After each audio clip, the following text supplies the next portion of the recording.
Hi, friends. Christiana with Christiana's Yoga. Today's pose is Locust Pose or Salabhasana in Sanskrit. This pose is great for your posture because it helps strengthen your entire back body. Some precautions to consider are if you're pregnant, if you have high blood pressure, if you have headaches, if you have back or neck injuries or issues, then to make sure that you practice this with caution or choose alternative poses. But as always, I will offer traditional cues for the pose and then give you different ways that you can practice this pose in order to find what works best for you in your body and in your practice. So let's get started. Come to lie on the mat on your belly. Excuse me, baby. Press your body all the way down on the ground and release your forehead to the mat. Your feet are about hips distance apart, maybe an inch closer in towards the center line. Point your tailbone or give it a slight tuck so that it points towards the end of the mat. Engage your legs by rooting your toes into the mat. Release your arms by your sides with your palms facing up. And then lift your legs up off of the mat. Reach your inner thighs up towards the sky. Then roll your shoulders down along your spine. Engage your back muscles by hugging your shoulder blades together and lift your chest up off of the mat as you inhale.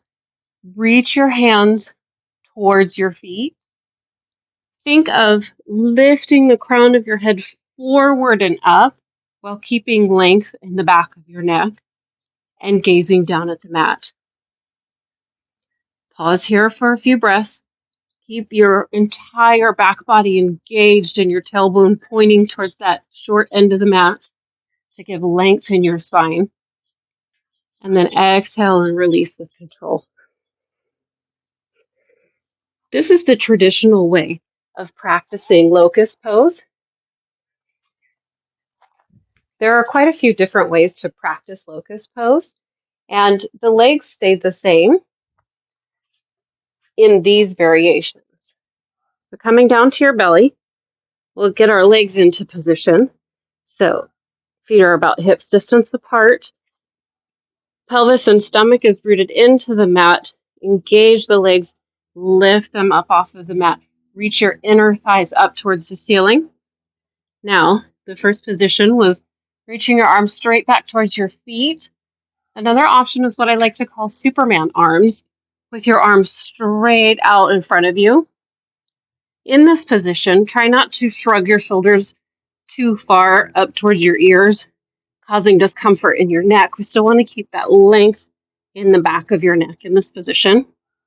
And then another option is to bind your hands behind your back.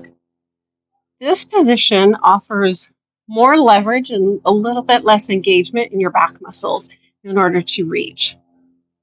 And then the last position is similar to baby cobra, with the hands right by your ribs and pressing into the mat, engaging your back muscles to lift your hands up off your chest up off the mat, and then open across your collarbones,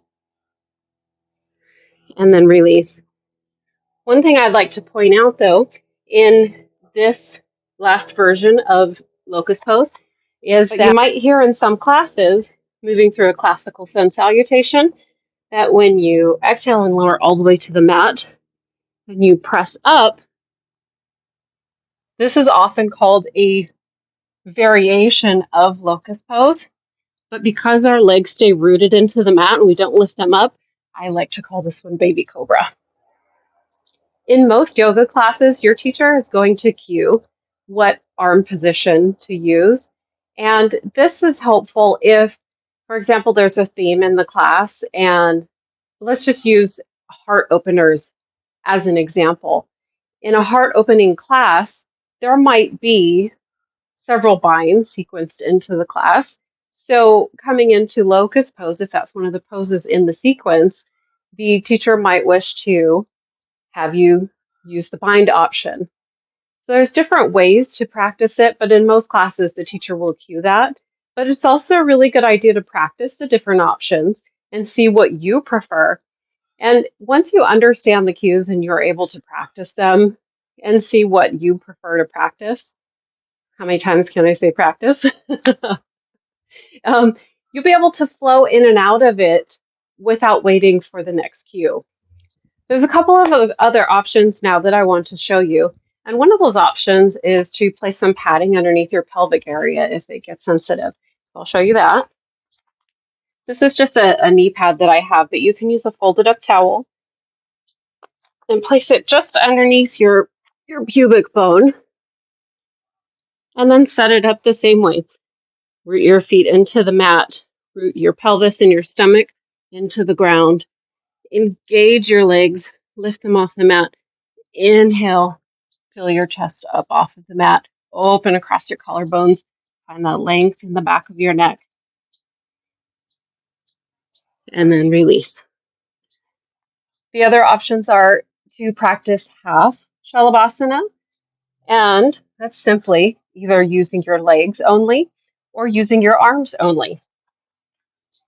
So you can use, if you're going to do your legs only, you have the option of creating like a little pillow with your hands here and resting your forehead down.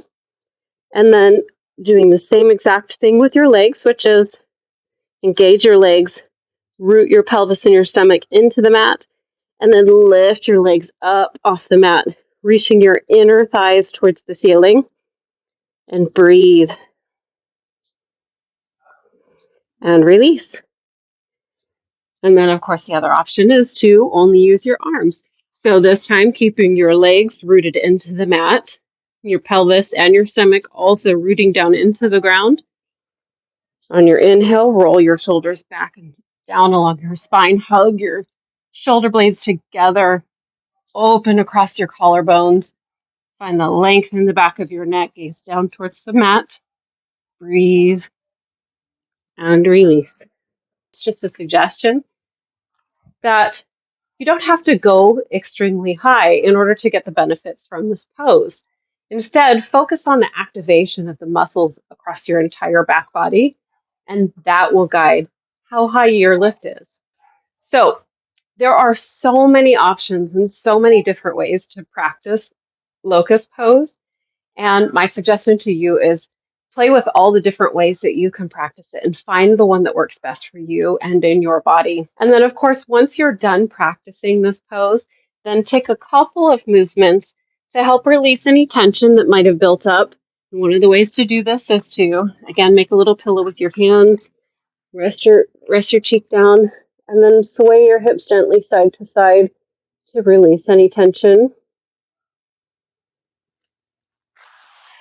And then another option is to do some gentle twists to release any tension. So now we went through quite a bit today.